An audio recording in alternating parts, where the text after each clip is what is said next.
Greetings from LA, my dear friends. This is Daisuke, and I very much hope that this video finds you well and in very good spirits wherever you are in the world. And today, if you don't mind, I would very much like to continue on with our journey, our discussions, our discoveries, and our explorations with respect to the recent releases made by the Criterion Collection during this year of 2023. And in fact, this brings us to a title which already exists in the Criterion Collection at spine number 948. But this year, on the occasion of this year, 2023, the Criterion Collection has re-released this title, this time employing the option of the 4K UHD plus Blu-ray combo format in terms of the physical media options. And I'm speaking of the work which is described as being from the year 1987, and the name of the filmmaker is Rob Reiner. And the name of the work is The Princess Bride.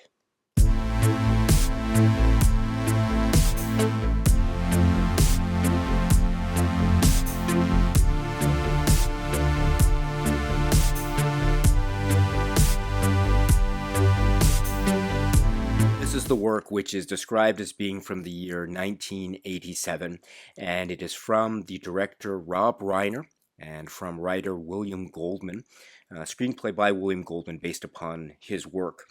And we have a very famous and iconic cast, included in which are, for example, Robin Wright and Fred Savage and Peter Falk and Cary Elwes and Wallace Shawn and Billy Crystal and Carol Kane and Andre the Giant and Mandy Patinkin and Chris Sarandon, Christopher Guest. My goodness, this is a great cast, and others, of course.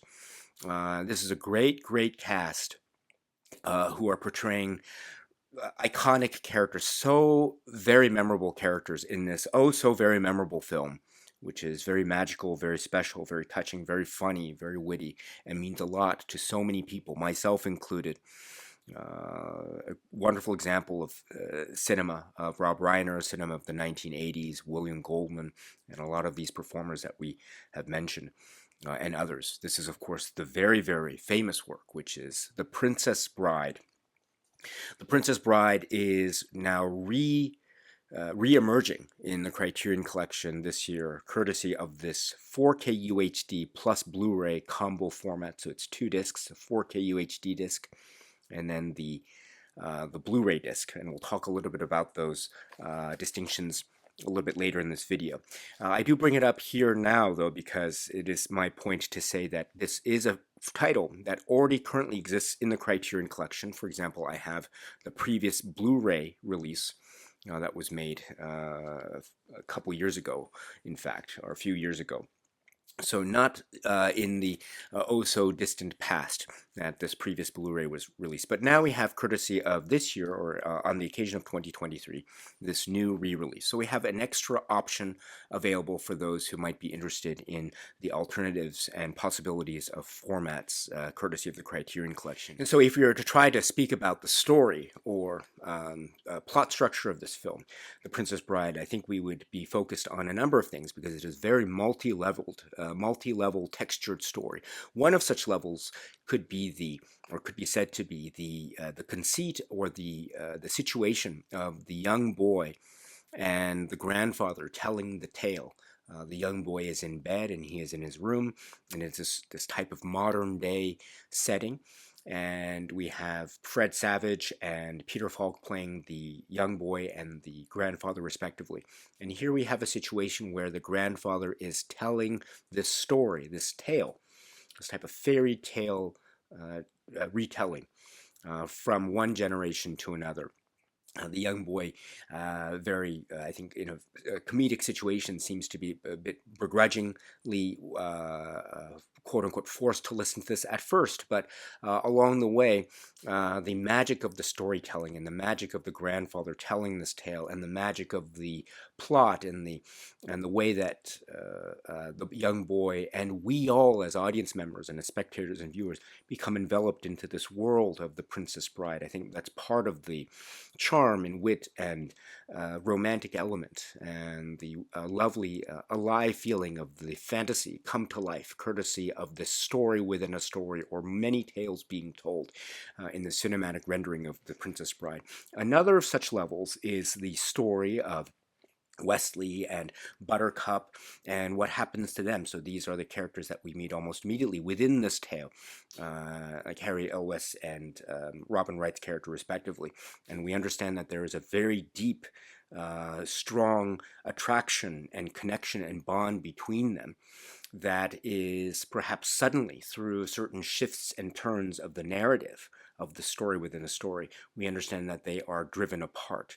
And it leads to a series of adventures, misadventures, chance encounters, and meetings with the various members of this world, that people that make up this grand and lovely and wonderfully rendered world and depicted world of The Princess Bride, wherein we have a type of adventure or journey of our characters essentially trying to figure out what is going on and essentially, hopefully, maybe meeting and returning and re-encountering those people that they once sought out and once had strong intimate bonds with, but who have now been separated from them through certain machinations of the plot. And so we have various journey threads along the way, and we meet various people along the way. So in addition to the Wesley character and the Buttercup character, who are then cast off into their own, say, plot thread journeys that may or may not cross along the way. We also meet a number of very memorable characters, such as the characters portrayed by Mandy Patinkin and Wallace Shawn and Andre the Giant, and how they fit into the story in particular, whether they are quote-unquote heroes or villains or somewhat nuanced depictions in between, and how they interact with the various characters, Buttercup and Wesley respectively. And then we have Prince Humperdinck, who's portrayed with such great villainous gusto by Chris Sarandon, and this plot involving the meeting and the relationship between him and Buttercup, and how that might have certain levels of hidden agenda, and how that might threaten to thwart the very, say, hope and drive that they and perhaps we as viewers also have in perhaps seeing our quote-unquote star-crossed lovers, Buttercup and Wesley, perhaps hopefully, fingers crossed, being able to meet again, despite all the circumstances that have befallen them. But will the efforts of Prince Humperdinck and what it is he wants to do, will they get in the way? They might. They perhaps, he might, in fact, prove to be quite a formidable adversary, because of his strength of will and his high degree of intelligence, which reaches levels of great danger and risk to the people, the characters that we have come to meet and know and love throughout the course of watching The Princess Bride. Not to mention the fact that we have the characters or other characters and their own secret hidden agendas or own quests or journeys, and we come to understand who they are.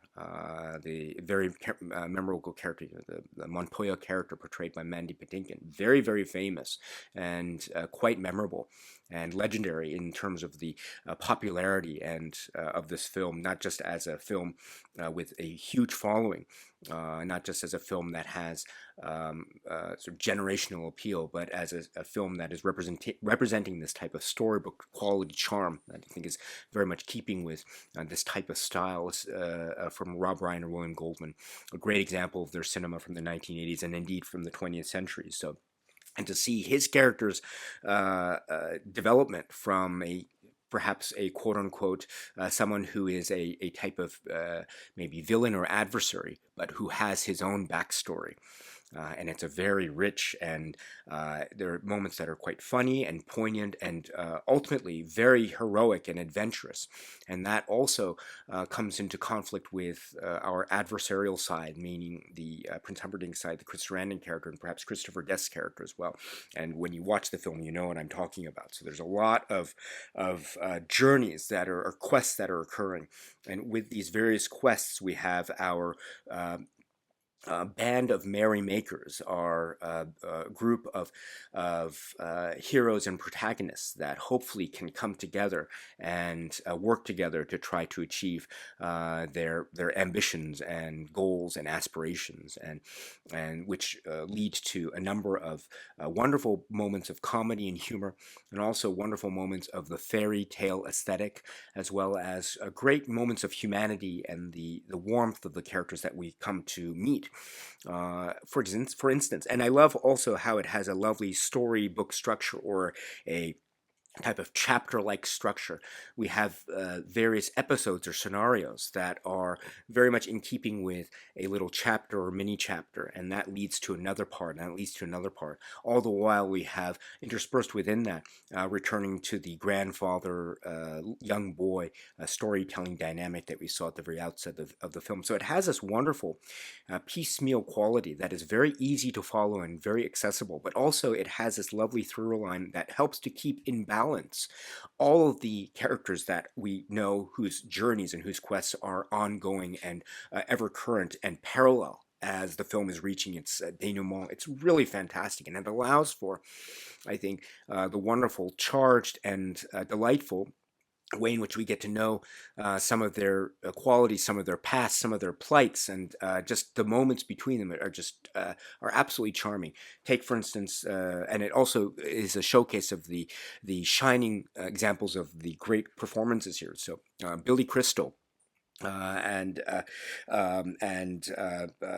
Kane. So Billy Crystal, Miracle Max. This sequence, which is in terms of the running time, relatively speaking, somewhat brief, but in this brief moment, he really shines, and there is a lovely rapport, and it's going with the grain of the fairy tale quality or aesthetic, but it's also going against the grain in terms of allowing for, say, the comic hijinks and genius and timing of Billy Crystal and Carol Kane to really come together and shine in this moment. So it works in favor of the fairy tale aesthetic. It also adds a sense of that extra dimensional quality that creates this level of or the sense of multi-levels. You can enjoy it as a fairy tale being told. You can also enjoy it as a witty comedy that almost has a wry, acerbic sense of humor.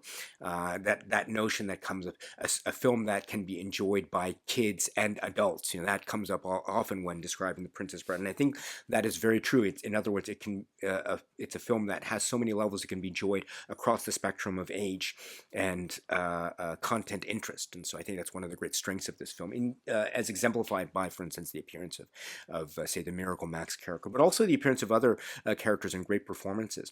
I mentioned the wonderful rapport and tension that is occurring between, say, the protagonist-antagonist group. So I mentioned the great performances by Carrie Elwes and Mandy Patinkin, who have this wonderful counterbalance to them. They form a great, interesting, uneasy combination at some points, but in a very strong type of allies in the fight against quote unquote evil. On the other hand, and so we understand where they're coming from. And I love that similarity and difference between the two. It adds a real sense of further balance to this. And for instance, Mandy Patinkin is able to really shine in this glorious way, and how he interacts with the other characters, say the Chris Sarandon character and Christopher Guest character, who themselves provide these wonderful, rich and bravura performances that also have certain twists to them, which I really love. I love how they go with the grain of the fairy tale aesthetic expectation, but then they go against it in these wonderful, witty, clever, funny ways, which I think I find very, very fascinating. And then the world is rendered with this lovely sense of warmth and depth, and also a sense of urgency and happiness and sadness, and that type of twilight, bittersweet quality, which I find very effective. And this is, I think, shown very well, for instance, in Robin Wright's performance. I love her performance. There is a sense of a delicacy, and the way in which a sadness and tragedy which occur to the Buttercup characters, starting from quite early on in the film, or how she perceives certain events to have occurred, how her performance is showing the character really trying to deal with it and perhaps maybe even trying to resist it. And that type of tension between trying to confront feelings of sadness while also trying to almost resist them. I love that tension because it gives a wonderful drive to her character, and it really helps us to further uh, uh, understand and associate with her, say, motivations, emotional motivations, as she herself is on her own journey as this film progresses. One of many journeys in this film. It's a lovely performance, absolutely one of the key critical performances of this film, of many. And speaking of performances, we should mention the great rapport and banter with Wallace Shawn, who has this witty, quick, insightful, and somewhat maybe even sneaky, and maybe even slightly sinister edge to his scenes. It's a wonderful performance, a wonderful show. Another great chapter or episode or episodes in this film.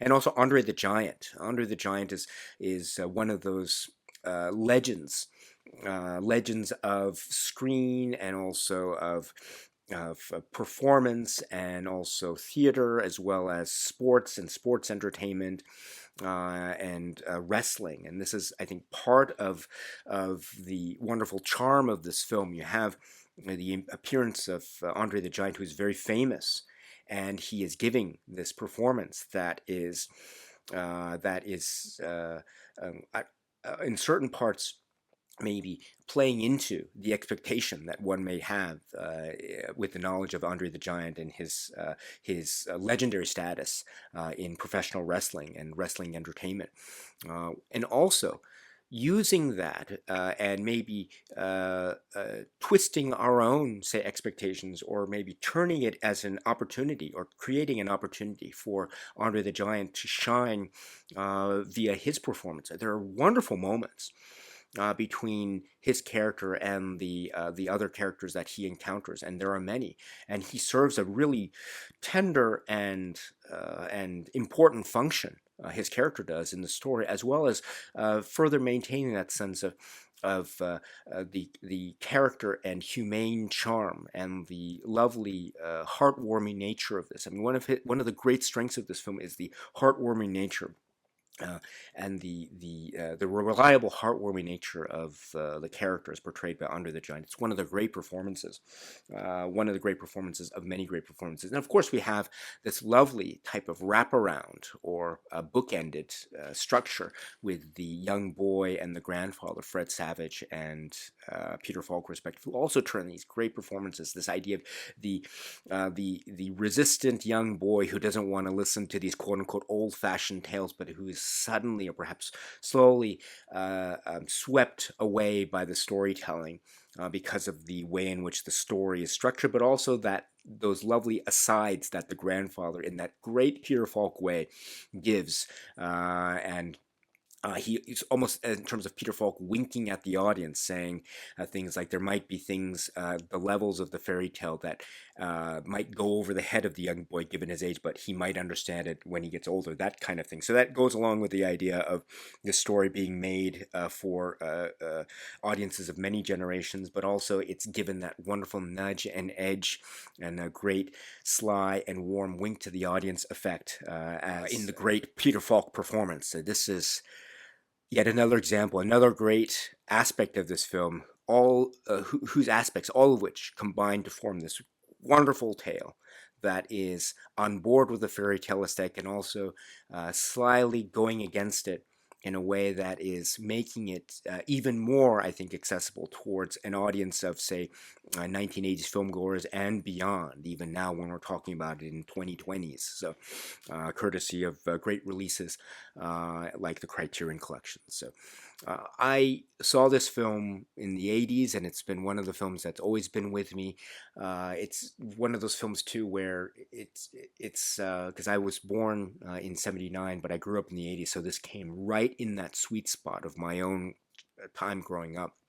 And when I saw it for the first time, I have vague memories now of watching it, but not necessarily understanding everything at once. It's one of those things where if you see a film when you're young and then you see it again and again and again as you grow older, you realize certain things that you didn't understand before when you were when you saw it for the first time. It's that type of film for me. So and it's one of those things too where I think that type of rediscovery of things is always ongoing whenever I watch this film.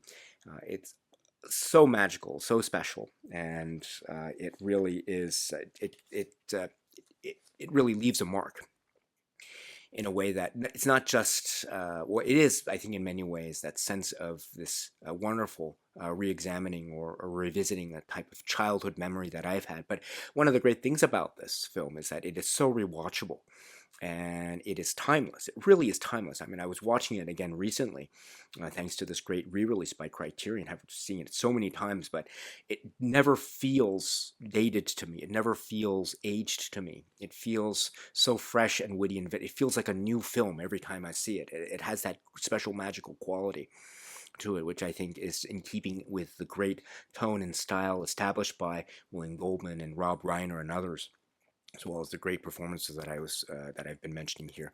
What a special, magical, and legendary film this is. And again, it is re-emerging thanks to this re-release by the Criterion Collection this year, which is The Princess Bride. What a film this is. The Princess Bride, the Criterion Collection answering our calls for wanting to see this film in this wonderful recreation of the physical media release from a couple years back.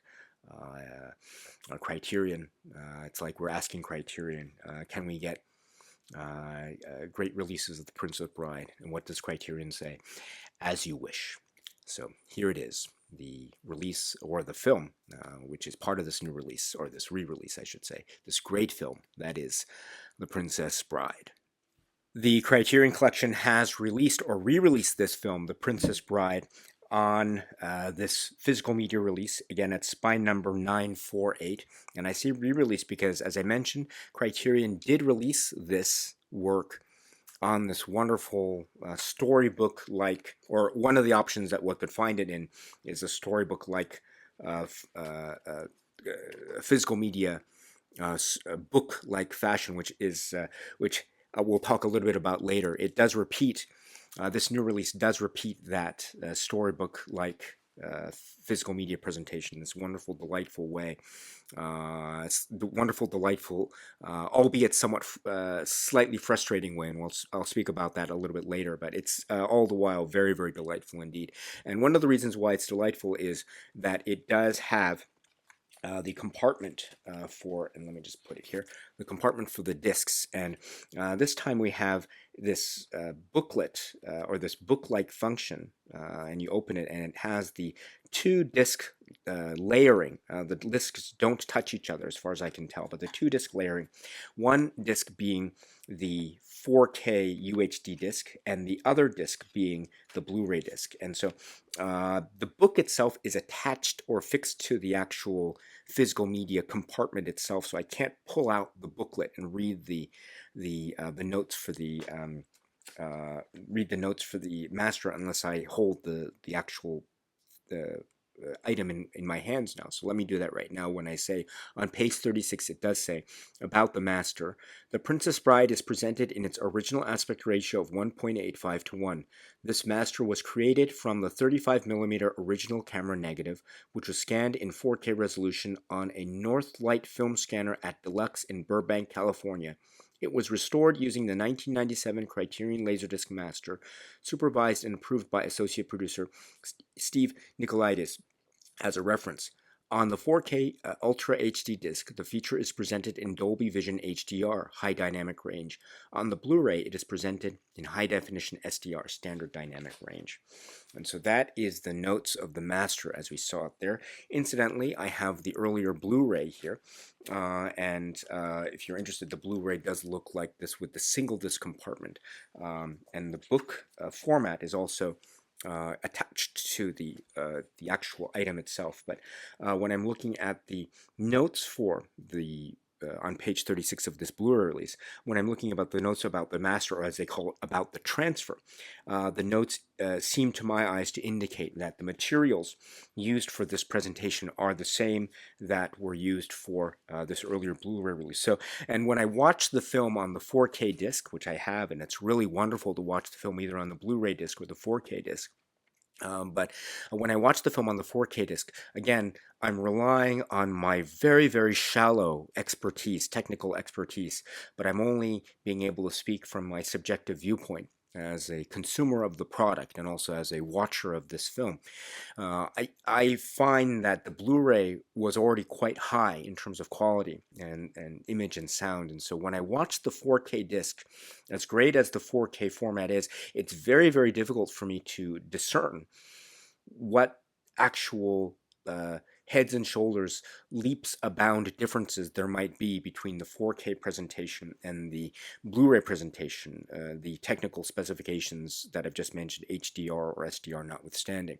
So to my eyes and to my ears, again, I'm unable to pick up these differences of the technological differences. So for me and my own subjective viewpoint and tastes, they seem to be pretty much pretty accessible, almost equally, right?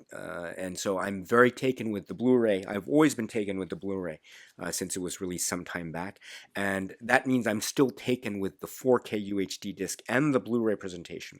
So I don't see any sharp or huge difference between the two. So that is to say, therefore, that if one is very much trying to develop and grow one's 4K UHD physical media library, and you've always been in the neighborhood to watch The Princess Bride or to get The Princess Bride, but you never were able to until now. And if you had the choice between 4K or the Blu-ray only, and as I say, you are a fan of the 4K format, then this, I think, would be a great option. Definitely, and it's great timing, definitely, and it's a great release because it's in keeping with what we saw a few years back from Criterion, which itself was very great, including the supplements as well, which are carried over on the Blu-ray disc of this, which we'll talk about momentarily. So it's one of those situations, right? And the other side of that coin, the discussion is if you have the Blu-ray and you are happy with the Blu-ray and you don't necessarily need to have the 4K option, then I think having the Blu-ray itself is a very, very strong option to have. So to my eyes, there doesn't seem to be any strong heads and shoulders, leaps abound difference that might automatically want one who already has the Blu-ray to automatically get the 4K. You may want to, especially if you're a fan of this film and you want to have that 4K option, and maybe you, better than I, have this better ability to discern the differences of say, HDR versus SDR, etc. So if you want to take further advantages of the minute yet I think very enticing and important details of the applications of the so-called advanced technology, if you want to do that, of course, by all means, please go ahead and do so, because it is still a great option to have. But the point I wanted to bring up is, again, for me, it's a very, very strong release, but it's a strong release because the earlier release for me was always strong anyway. So you have your choices of two strong releases. If you already have the Blu-ray, you're already having in your hands a very strong release. But if you opt for this, you are getting, I think, a very similarly situated strong release. So based on your needs as a consumer and your approaches as a consumer, and also vis-a-vis this film and how you feel about this film, please, of course, keep that in mind when you are considering a purchase. But for me, it's another great reminder of what Criterion had already done before, which was quite excellent.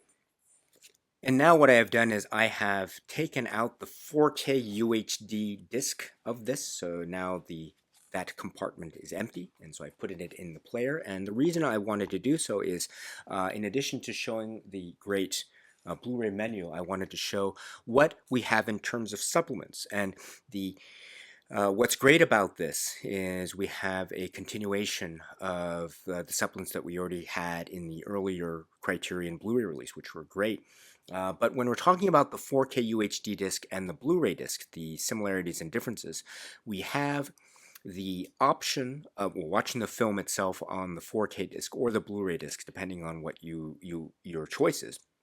And then together with that, on the 4K UH disc and also on the Blu-ray disc, as an audio option when watching the film, you either have your choice of the commentary track or the audio book.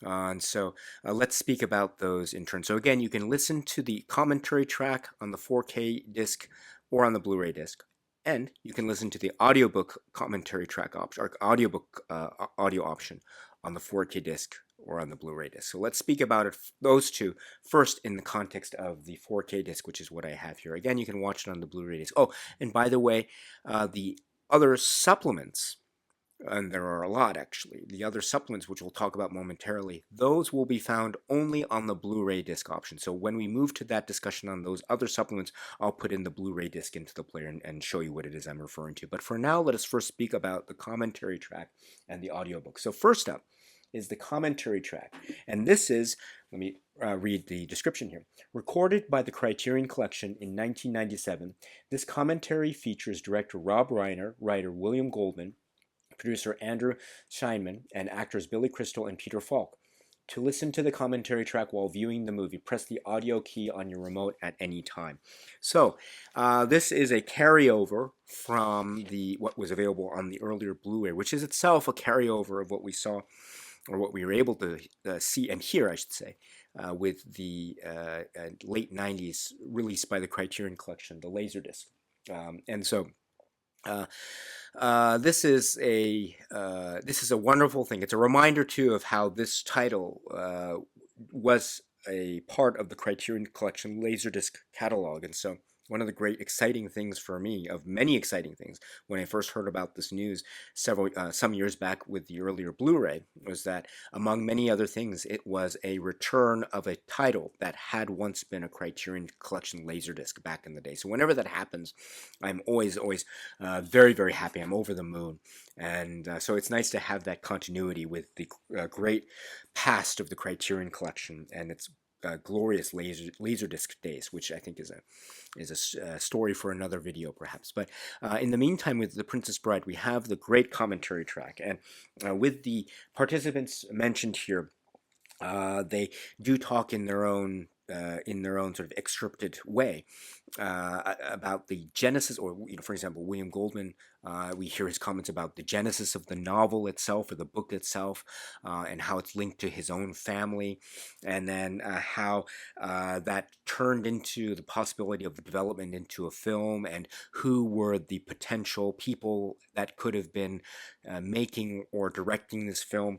That's a very interesting list of people that are mentioned, and maybe either in passing or indirectly or quite directly, as the case may be, depending on the person. So other artists like Richard Lester, Terry Gilliam were mentioned. Norman Jewison was also mentioned as well.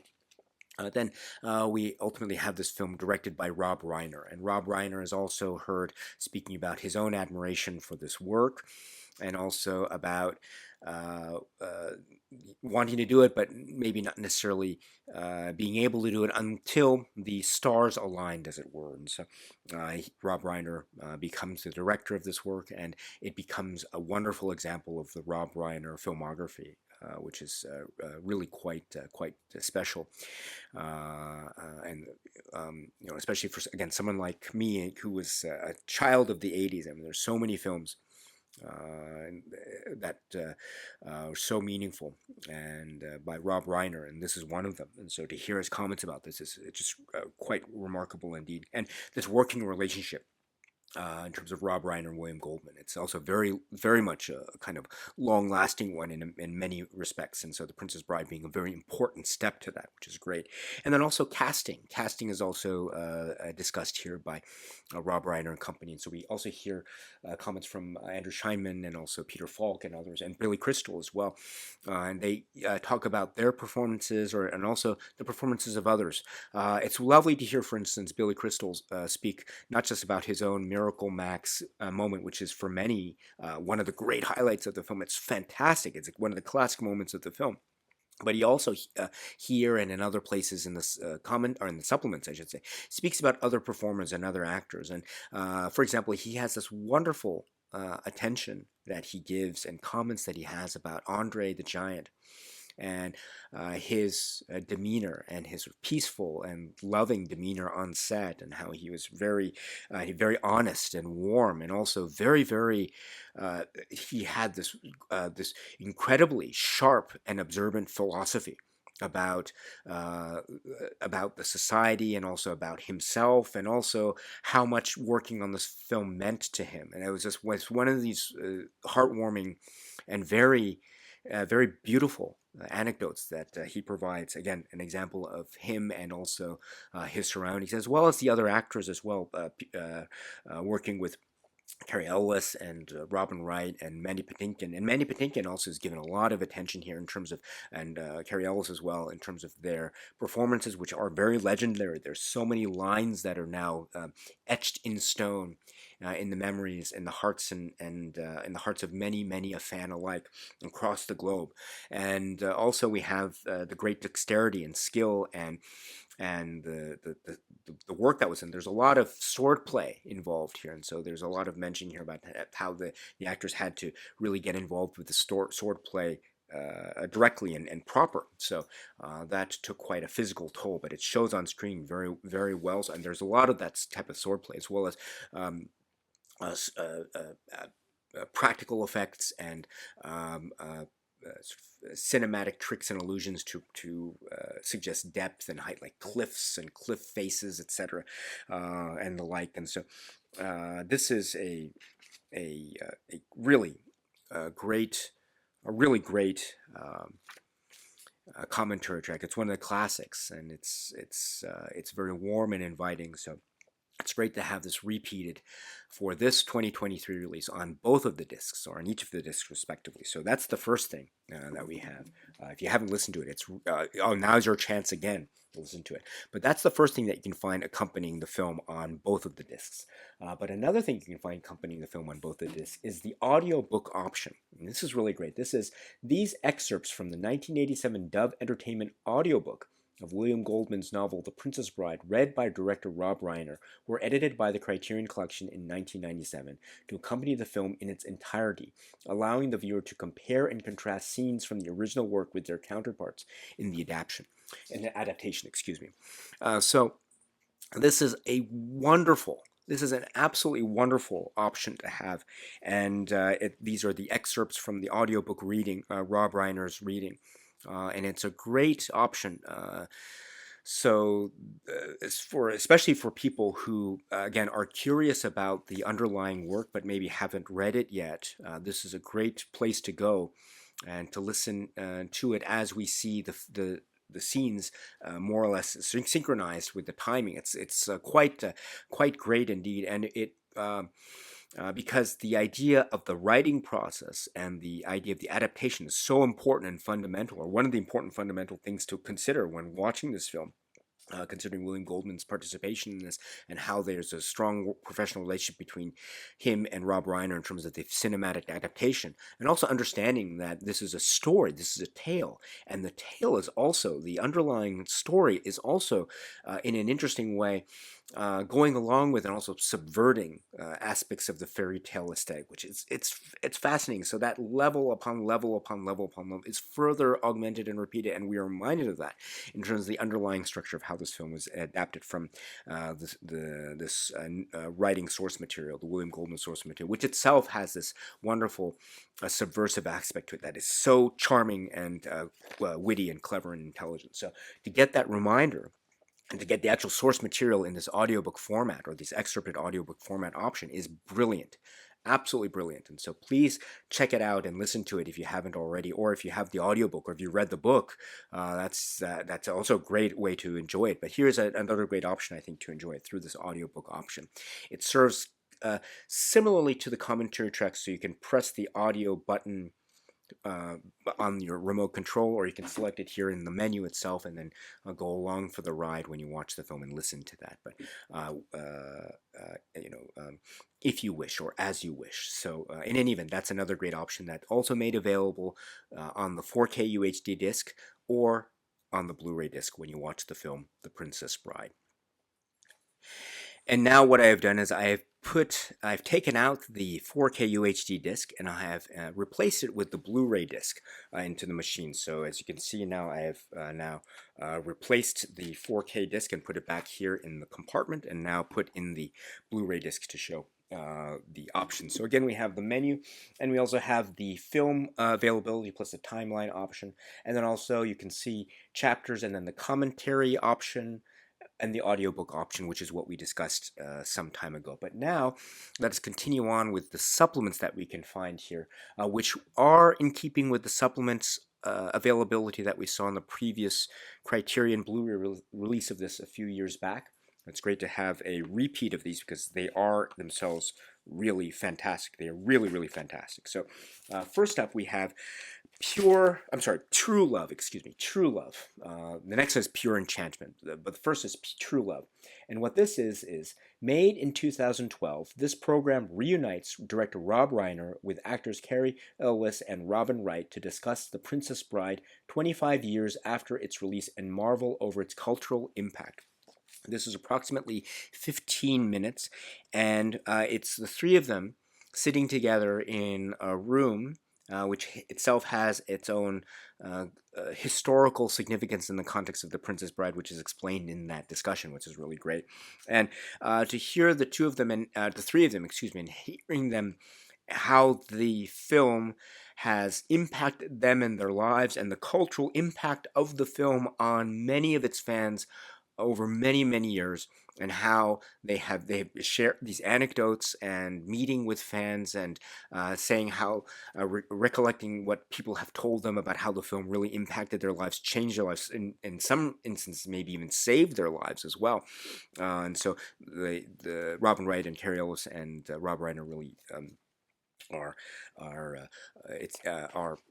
just enjoying each other's company, and recollecting these anecdotes and sharing them with each other and also with us. So, and to hear their wonderful, excitement that is continuing for this film, and to hear them really sing the praises of each other's work.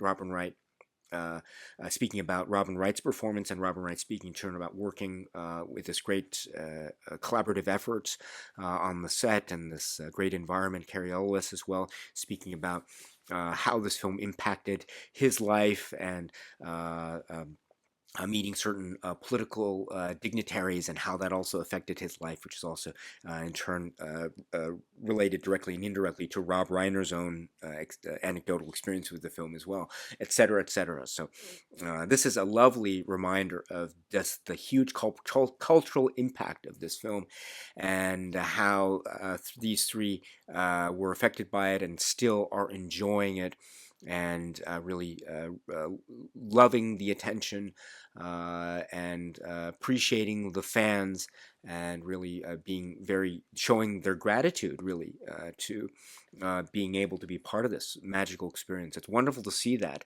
they are having fun, they are enjoying each other's company, they are very humble, and it's overall a very warm and fascinating conversation. So this is True Love, The Princess Bride Phenomenon, approximately 15 minutes. So that's the first thing that's up on the Blu-ray disc supplements. By the way, as I mentioned before, the supplement section will be found only on the Blu-ray disc, not on the 4K disc, as you can see. So that's the first thing that's up. The next one is Pure Enchantment, and this is filmed by the Criterion Collection in 2018. This program features Lauren Paul Kaplan, writer and adjunct professor of screenwriting at Columbia University. Addresses the script for The Princess Bride as a guide to writer William Goldman's craftsmanship. And this is approximately 17 minutes, and again from 2018. So this is another reminder, a great reminder of the legacy of William Goldman, the way in which the writing of the writing itself is very clever and very witty, and almost a play on itself in a manner of speaking. There's this type of underhand, there's a type of not underhand. There's a there's a shorthand. There's a shorthand that is occurring with a lot of the passages that are quoted here as examples about just how witty and clever it is as a type of screenwriting exercise, but also how this leaves so much room for imagination for, say, the filmmakers when on set or on location trying to manifestly realize or actualize what is being described on the written page. So uh, again, William Goldman's contribution is immense and invaluable, and it's without bounds.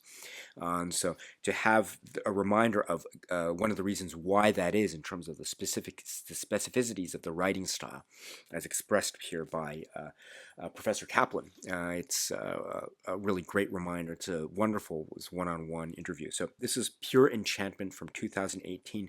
This is approximately 17 minutes. And that's not all, because then we have The Tapestry, which is very interesting. This 2018 program by the Criterion Collection offers a detailed look at the medieval-style tapestry commissioned by writer William Goldman to illustrate scenes from his novel The Princess Bride. This is approximately 6 minutes, and the tapestry artwork is displayed, or examples of which are displayed, again, as described, or commissioned by William Goldman. And we see William Goldman engaging with the tapestry in some moments here. So again, it's very fascinating. Another reminder, another representation of how this is a type of constructed fairy tale, with this tapestry, I think, being that type of a commissioned artwork example, reminder of that. So it's really beautifully rendered artwork, I should say, and to get the engagement with the writer and a creative artist with the artwork itself, and well, seeing how they depict certain aspects in this wonderful, say, quote-unquote, traditional way, unquote, that is also meant to evoke and echo the sense of the fairy tale and the legend, the storytelling aspect of this, this and other aspects. It's great. It's absolutely great. So this is 6 minutes, The Tapestry. And that's not all, because we go to the making of the film. And this is going to a submenu, and we have a number of these submenu excerpts. So the first is called As You Wish, which is described as: featured in this 2001 documentary about the making of The Princess Bride are directors Rob Reiner, writer William Goldman, and actors Billy Crystal, Carrie Ellis, Christopher Guest, Mandy Patinkin, Fred Savage, Chris Sarandon, and Robin Wright. And this is approximately 27 minutes. This is from 2001, so it's a making of documentary, and we have many of the participants, as mentioned here, sitting and talking with the camera. And we get this, again, much like what we saw in one of the earlier supplements here entitled True Love. We get their impact, or the way in which the film has impacted them in their lives and their careers, in encountering other people, other fans across the world, as well as their anecdotes about working on the film, working with Rob Reiner, working with the other characters, their own stories, their own, say, parts of the film, and how they're able to shine, and again, the everlasting impact and the legacy of this film. So this is a great 2001 making of documentary, which is As You Wish. I love the title, by the way. Next is The Princess Bride, The Untold Tales. This 2007 program features actors Christopher Guest, Chris Sarandon, Fred Savage, and Robin Wright recounting their most cherished memories of making The Princess Bride. So this is another type of making of documentary. There are comments that one can say are overlapping. Not all of them, but some of them do overlap, or are reminders of what were mentioned in, say, the 2001 making of documentary, or the True Love, quote-unquote, roundtable discussion get-together between or among Rob Reiner, Carrie Ellis, and Robin Wright as the first supplement of the Criterion Blu-ray disc. So now that's still okay, because we get so many great further anecdotes and on-the-set stories and discussions from these great actors. Let's say, for example, Chris Sarandon and how this film impacted his own sort of personal family, going to sort of location or going to work, and then meeting some of the other actors and how that affected him and his family as well, which is an interesting aspect here, as well as Fred Savage and Christopher Guest and others, and Robin Wright, of course. So it's another great place to go. A further reminder of the great cultural legacy and how great the environment must have been when making this film, and a lot of hard work too that went into it as well. The next up is Fairy Tale Reality. In this 2018 interview conducted by the Criterion Collection, art director Richard Holland delves into the efforts required to conjure the fantasy world of The Princess Bride. This is approximately, oh, I'm sorry, the Untold Tales one is approximately 9 minutes, and then this third one is approximately 12 minutes. And so this is great, Richard Holland's discussion here, because in terms of this sort of archival footage-like aspect, as well as a one-on-one discussion, because he reminds us about how these effects, and we see so many effects in this film, they have this they're practical effects. They're done in camera most of the time, as he describes it, and so they had to have these very elaborately designed setups, which also involved a lot of art direction and production design. I mean, there's some setups involving there's a huge type of contraption or invention that's used, which is a really key component of the film, and it involves these spinning wheels and water sourced power type of a platform where characters are laying down, etc.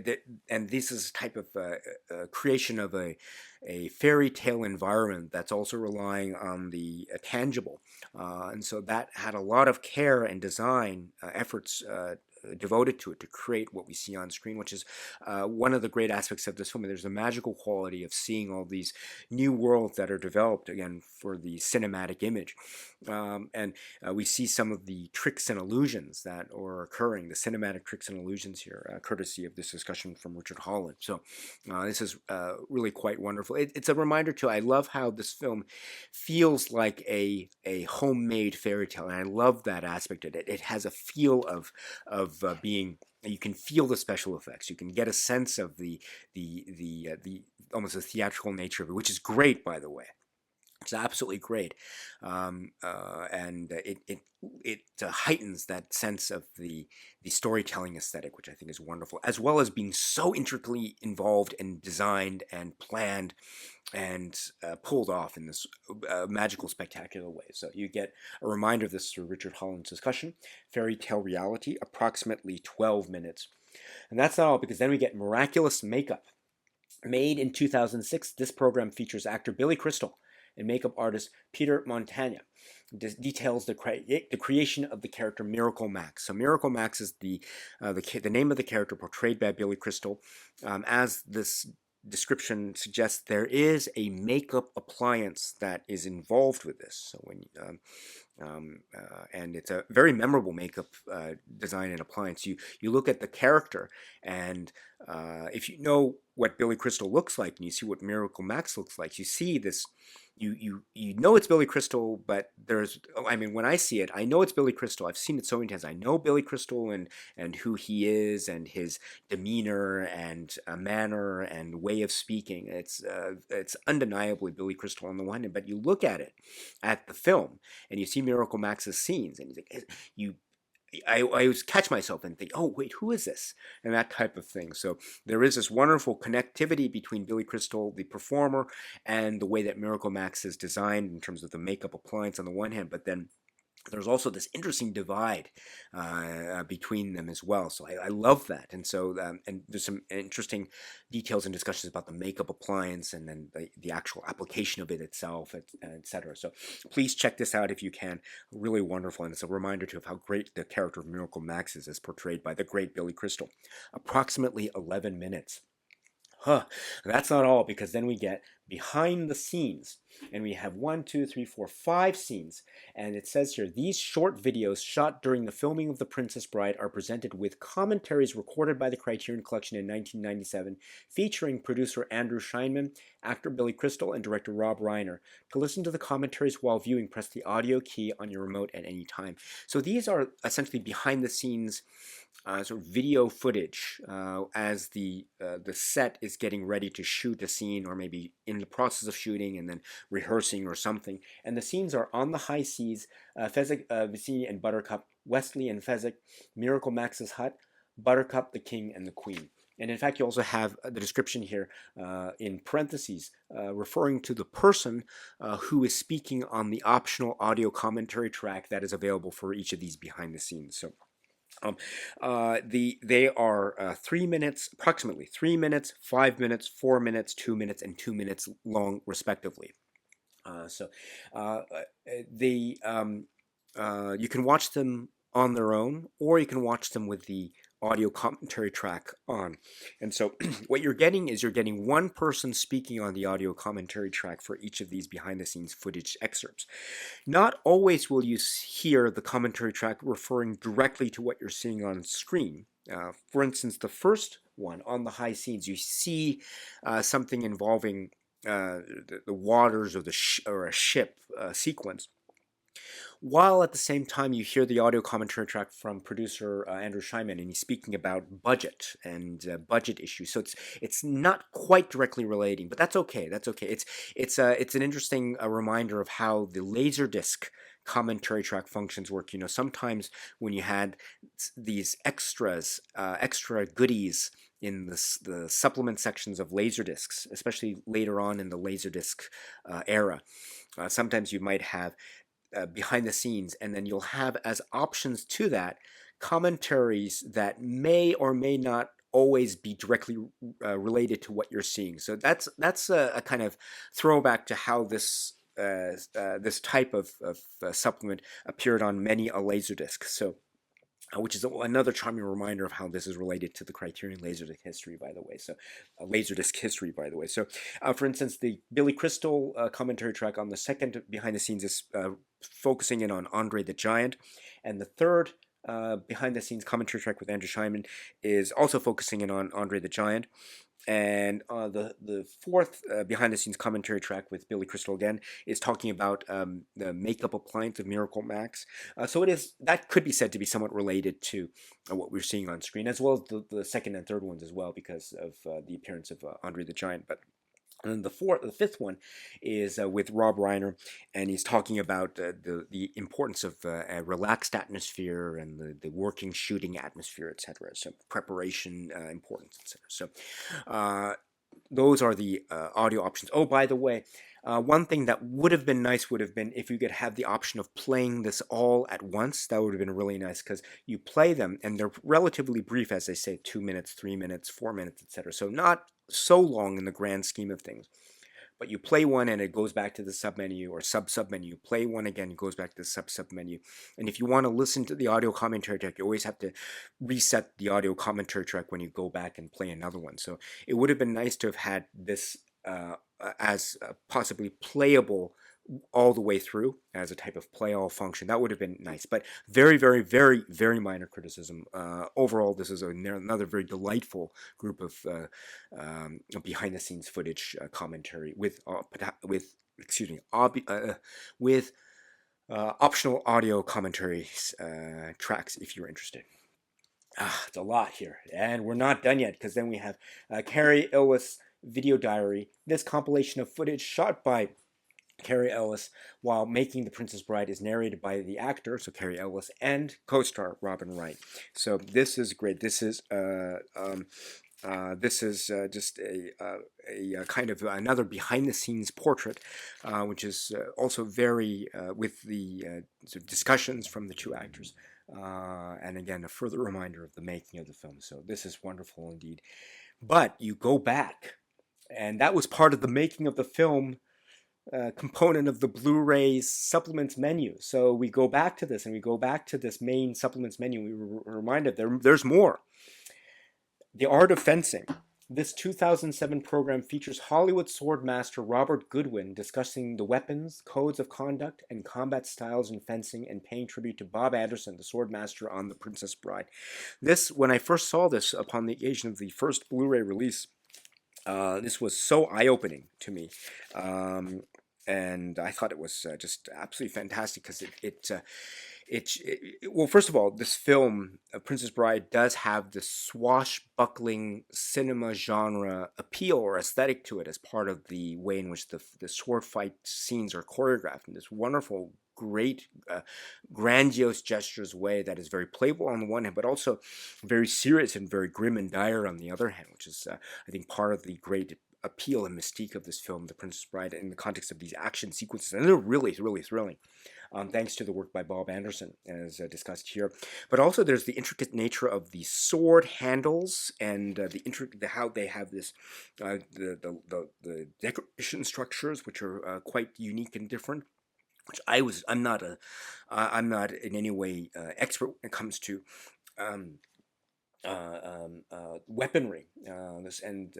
So the comments here from the swordmaster is quite eye-opening indeed. So, and again, it's a very important part of The Princess Bride. So please check this out if you can. It's really wonderful. And then Fairy Tales and Folklore. In this 2007 interview, scholar Jack Zipes' Fairy Tales and the Art of Subversion discusses the lasting power of fairy tales and the way their tropes are framed, in The Princess Bride. This is another great one. Again, this is the idea of looking at this film from a fairy tale aesthetic, but also seeing how it somehow or other, in this very clever and intelligent way, subverts that expectation of the fairy tale, done in the wonderful William Goldman and Rob Reiner style. So Jack Zipes here mentions these and then some in this great discussion here from 2007. So again, please check this out if you can. It's really wonderful. And then trailers and TV spots. We have U.S. trailer, foreign market trailer, and TV spots 1, 2, 3, and 4 to round out that wonderful discussion with this. So, oh my goodness. Gosh, what is... Oh, I forgot to say, Carrie Ellis's video diary is approximately 4 minutes, and the Fairy Tales and Folklore supplement is approximately... Yes, Fairy Tales and Folklore supplement is approximately 9 minutes, and it's great too. There's some parallels with other fairy tales like Little Red Riding Hood and Cinderella, etc. So, oh, I'm out of breath. This is a great reminder of what Criterion really does well when it's able to put in so many supplements in its releases. And, I understand sometimes maybe due to budgeting reasons or maybe due to limited availability of materials, etc. I understand that sometimes Criterion, with its past releases, even if it's with some of its more recent releases, perhaps, I can understand definitely where you have a release that Criterion does that is, relatively speaking, in quantity, low in terms of the number of supplements. And I can understand and appreciate why that could be. So it might leave me wanting more, of course, but I can definitely understand or can imagine certain reasons why that could be from a practical or business standpoint. But when we see releases like this, or when I see a release like this, like The Princess Bride, and I'm reminded of how packed that Blu-ray release was and is for this dual disc or Blu-ray 4K combo, it just puts a big smile on my face. And because, among other things, these are ways and entry points into helping to further cement the legacy of this film, celebrate the legacy of this film, and be reminded of this, again, from my vantage point, having seen it since the late 80s, or for people who are coming to this film for the first time, and just seeing the joy and the level of preparation and intricacy and depth of preparation and love and admiration and respect all around. Oh, as well as the end product, which is the film. So it's great to see this as a reminder of of a release that had so many supplements, as well as the audiobook, as well as the commentary. Wow. And now we come to some further concluding comments on this, including the packaging and the physical media attributes of this release. And as I mentioned before, there are some beautiful, lovely aspects of this physical media release that are also sometimes frustrating, but I say that in a very affectionate way, and I'll try to explain why. So, but first off, let's just re-examine what we have here. So, as I mentioned from the outset, we have wonderful, this wonderful type of book quality to its fairy tale book quality to, which I think is very much in keeping with the fairy tale aesthetic of this. So it has this bound look to it, which is wonderful on the one hand, but I just want to point out the fact that sometimes this yellow colored, I think, coloring that's used to ornate the felt cloth feel of the purple bound uh, uh, materials that are used. Sometimes this yellow coloring has the possibility of wearing off or rubbing off. So when I saw, for instance, this item displayed in a local Barnes & Noble, for example, there were actually a lot of the 4K UHDs that were on the shelves in the plastic wrapping, but you look carefully because you have to look carefully because sometimes you might see even the plastic wrapped ones, you might see some areas where the yellow coloring is worn off a little bit. And I think that's just the nature of this type of quality of the coloring materials used on this bound purple colored bound cloth type of material. It's a lovely effect because it has that storybook effect to it. But it's just one of those things that you just, if you're really into having physical media package that is as quote unquote complete as possible, even down to the artwork. And it's beautiful artwork. But just keep that in mind when you're shopping for this. Say that's also true. For instance, the spine number. It's using the same sort of coloring agent. I think 948. But sometimes I saw items where that was rubbed out, or it was very difficult to read. Maybe the 8 was a little bit rubbed out, etc. Maybe to give you an example of what I mean is my earlier Blu-ray disc, which has a similar type of art rendering. But if you can see the back, the U in "As You Wished" is somewhat faded. Now, this is, I think, still. I've seen other examples of this where the fading of the yellow coloring agent is a bit more pronounced. So I think this is, fairly speaking, still in good condition, the Blu-ray I mean, so that I have. So just keep that in mind if you're interested or in trying to get something that has as much of the coloring agent preserved on the the the purple cloth bound material as possible. But if you don't mind that, just note that you will have that possibility going forward. But it's I think probably at the end of the day, it's relatively speaking a minor point because you do get the discs or the possibility of watching the films, which is splendid and fantastic. Also, I think you can get at least the Blu-ray option. I think there's also the possibility in maybe subsequent, maybe second printings, etc., of the Blu-ray only disc. I think you can get that in the plastic case.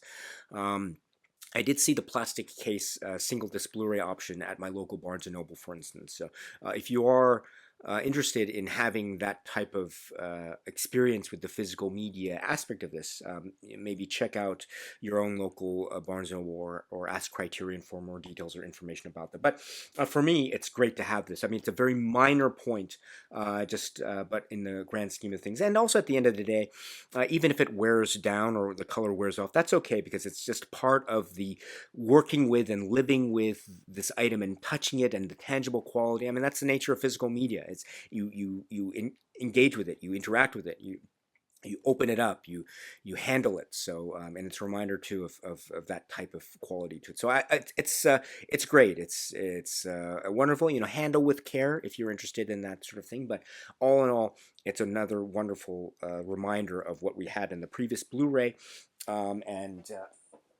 so that's what we get here for purposes of this wonderful re-release of this. And so I should point out too that the booklet is bound to the inside, so repeating or replicating a type of facsimile of the storybook component of this, which is lovely, absolutely lovely, down to the wonderful drawings That also a reminder of, say, the tapestry artwork that we spoke about in one of the supplements. And we have a number of writings. We have Let Me Sum Up by Sloane Crosley, and then also How It All Happened by William Goldman. So the Sloane Crosley essay is absolutely splendid. Absolutely splendid.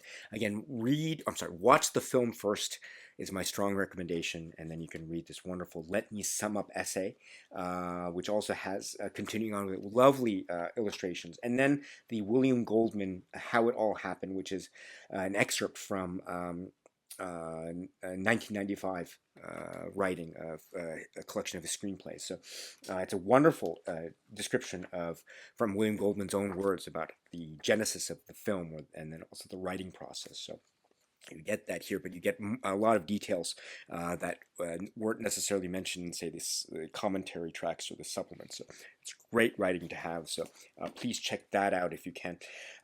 They were featured in the previous Blu-ray release, I should say, as well, which is what I have here. But I think, and I pointed out, let me point it out here again, maybe just in terms of very, very slight differences.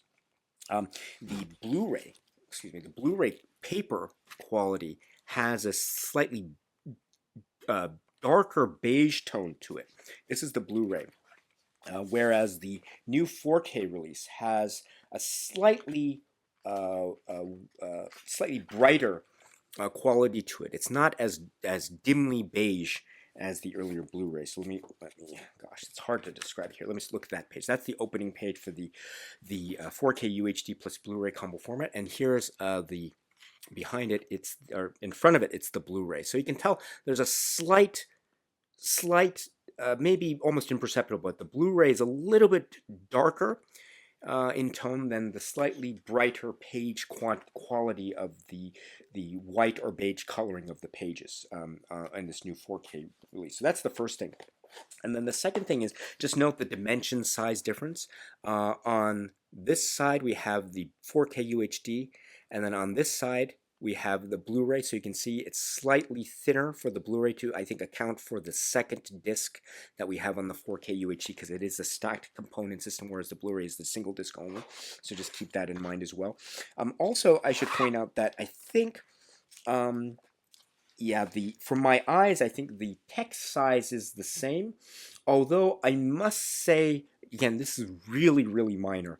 I must say that maybe the Blu-ray booklet was a little bit more easier on my own very quickly aging eyes, but then that's just me. So that might account for the darker beige tone of the pages. I'm not sure, but it's still quite legible no matter which version you end up picking up. So just keep that in mind. That's my own personal preference. Maybe that's a reflection of my my quick eye deterioration or something like that. But in any event, the other thing too I wanted to give you is this, which is the piece of paper that was part of the back of the physical media presentation when it was still in the plastic wrapping. But when you unwrap it, this is removed. What's great about this is, as you can see, there is no glue that was bound to this when I removed it from the plastic wrapping. So when I received it, it was like this, or when it was in the plastic, it was like this. Excuse me, let me line it up like this. There we go. It was like this, and then when I unwrapped the plastic, it just came off like this. So it wasn't as though this piece of paper was affixed to the back of the cover by some kind of rubber cement or glue or anything like that, which is wonderful, because one of the things that happened, I think, with the Blu-ray release was that indeed, at least the one that I got, this is how the Blu-ray, this is how the Blu-ray looked on the back with this piece of paper, very similar to the 4K UHD piece of paper. But it was affixed to the back with some kind of adhesive, I think rubber glue or something, at least mine was, which I think accounted for the fact that when I took it off, you got some of the print color that worn off a bit, and that's due, I think, to the way that the glue was positioned to affix this actually physically to the back of this. It wasn't really probably the best way of handling it, especially considering that you could still keep it and it wasn't part of the packaging. And plus, it's nice to reveal this back, which says "As You Wish," which is a really important part of the film and the charm of the film. But I like that, at least the one that I got, the 4K. Criterion seems to have heard the voices of Criterion fans across the globe, and have decided to forego the use of rubber cement for purposes of this piece of paper, which is an important piece of information, by the way. So very nice. Incidentally, the Blu-ray piece of paper is this, and then the 4K UHD combo piece of paper is this. So you can see there's also a slight difference in the size of it as well, the dimensions of the paper. This is the Blu-ray, and this is the 4K UHD plus Blu-ray combo. But to my eyes, it seems to be almost all identical, except for some few slight changes. For instance, the appearance of 4K UHD plus Blu-ray phrasing, and the appearance of new 4K digital restoration versus simply 4K digital restoration, etc. And then some of the logos that are used at the bottom layer to indicate 4K or not. So, and also there's a slight difference in the sort of color tone, as I mentioned. This is the 4K UHD. It has a slightly brighter white quality to it in terms of the color, whereas this is slightly beigeier quality to, which is the Blu-ray. But again, very, very minor difference. And for the Blu-ray, I always keep the piece of paper together with the booklet. You can keep it here, or you can keep it in one of the opening pages. It depends on how you feel, or you can keep it separate, but you can keep it here like this, so you don't lose it. So the same I think is true for a slightly wider in dimension or bigger in dimension paper that is part of the 4K UHD Blu-ray disc. So those are my comments in terms of the physical media paraphernalia and issues and details of this. It's a great release. It has its interesting little intricacies, and maybe that might be something to keep in mind when you're shopping around looking for the exact copy that you want, etc. But just it also adds to the reminder of the wonderful storybook quality to it, and it's a great design, by the way, absolutely great design. I forgot to mention the art here. Art director Sarah Habibi, Eric Skillman, illustrator Angela Rizza, and designer Eric Skillman, art production coordinator William Brazy, art assistant Julie Sussman. I mean, the art is it's splendid, it's divine, it's gorgeous, absolutely gorgeous, and I love the detail here, especially the back. As You Wish. Oh, it's great. So just handle with care. Certainly handle with care, especially, I'm trying to do it as best as I can, but maybe you're seeing that the way I'm handling it is perhaps not as careful as you might prefer. So I apologize if I'm not handling it as best I can. I'm doing my best in terms of showing it here, but I understand the concerns that some people might have. But don't worry. Ultimately, at the end of the day, you will be getting the great film that is Princess Bride. There are options. I think there is for the Blu-ray disc, the plastic case option if you're interested. But just enjoy it. Enjoy this for what it is, which is a lovely reminder of the storybook aspect of the Princess Bride, a lovely example of physical media and how fun it can be. And please enjoy it. Please enjoy it, because it's a film that is for the enjoying. That's for sure. So that is The Princess Bride as re-released by the Criterion Collection this year. So my dear friends, so that's it for now. And so how do you feel about The Princess Bride? Please feel free to let me know in the comments section below. As always, I'd love to hear what it is you have to say.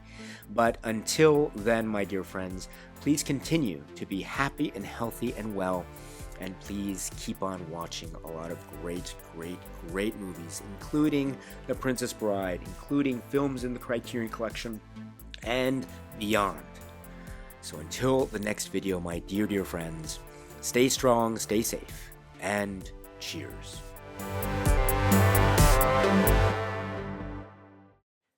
As You Wish.